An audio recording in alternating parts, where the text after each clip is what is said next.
Saudara-saudari, marilah kita mendengarkan renungan dengan judul Melayani Lebih Sungguh, yang berdasarkan pada Injil Matius bab 20 ayat 27 dan 28.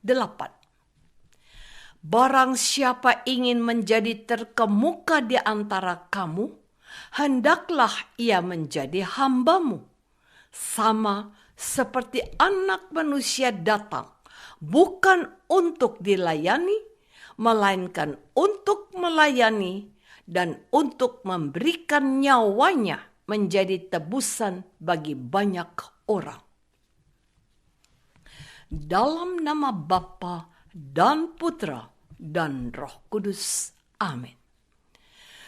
Saudara-saudari terkasih dalam nama Tuhan Yesus Kristus. Setelah Tuhan Yesus mengatakan tentang penderitaannya yang ketiga kalinya kepada para muridnya, tampillah ibu Yakobus dan Yohanes dan memohon agar kedua anaknya itu boleh duduk kelak di dalam kerajaannya, yang seorang di sebelah kanan dan yang lain di sebelah kiri. Ketika Tuhan Yesus meminta kesanggupan mereka untuk meminum cawan penderitaan yang akan diminumnya, mereka menjawab bahwa mereka sanggup melakukannya. Namun Tuhan Yesus tidak menyegerakan memenuhi permintaan mereka, sebab mengenai hal itu hanya Bapaknya lah yang memastikannya untuk siapa. Lalu Tuhan Yesus menjelaskan hal yang terpenting ketika seseorang berkomitmen mengikuti Yesus. Mereka tidak boleh bertindak sok kuasa, memerintah dengan tangan besi, juga tidak boleh bertindak kasar.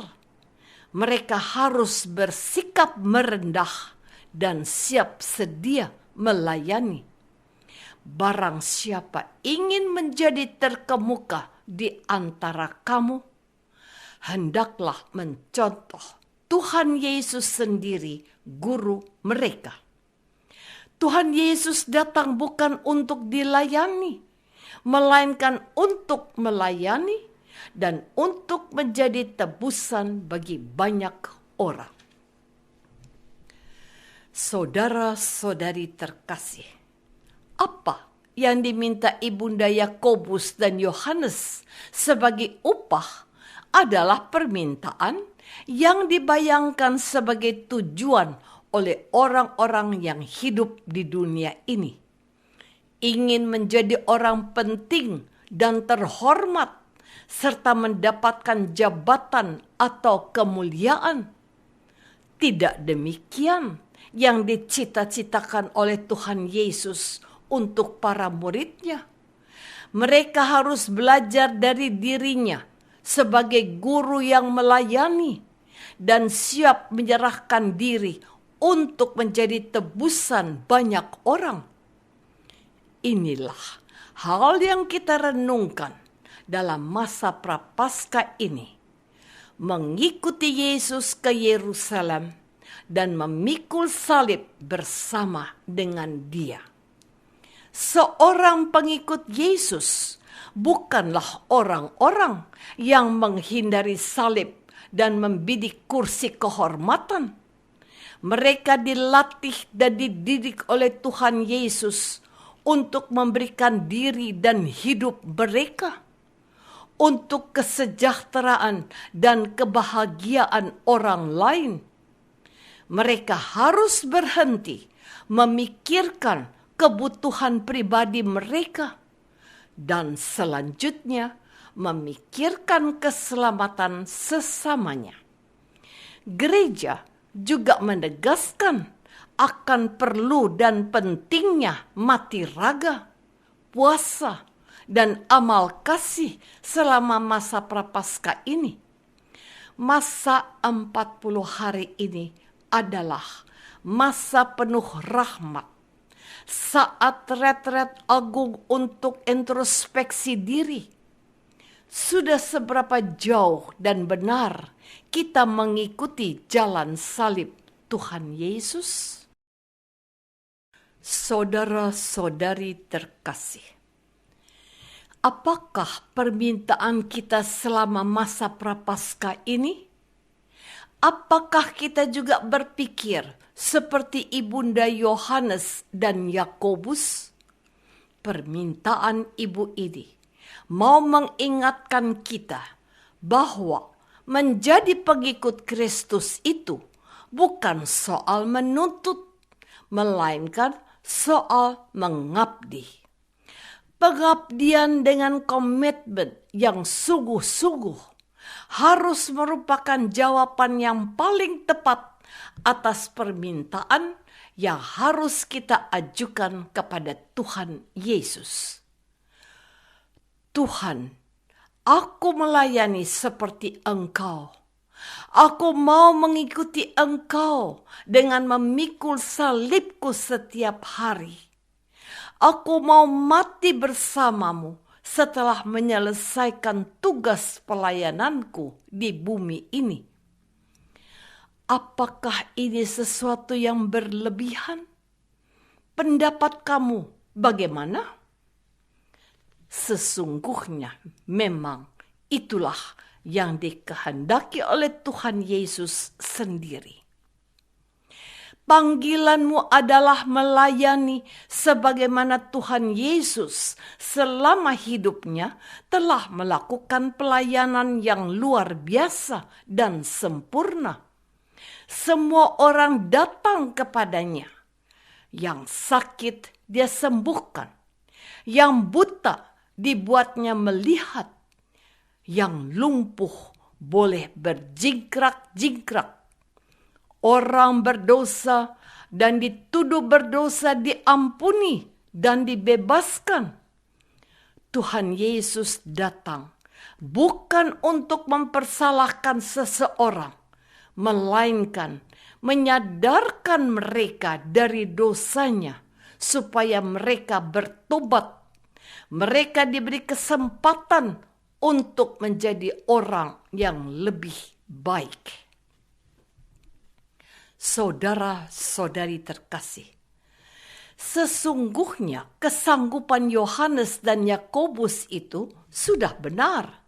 Dan kemudian hari terbukti juga bahwa mereka itu setia pada komitmen mereka.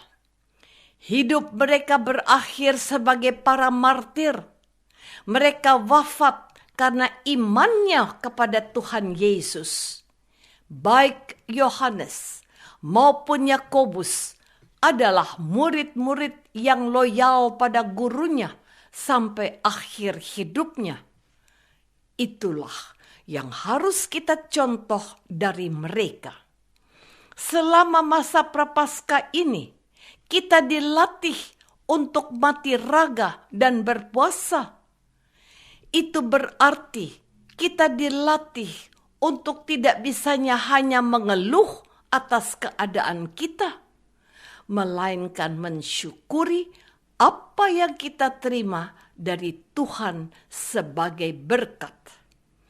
Kita juga diminta untuk menahan diri dari keinginan-keinginan duniawi atau material, seperti ingin dihormati atau dipuji sebagai orang penting.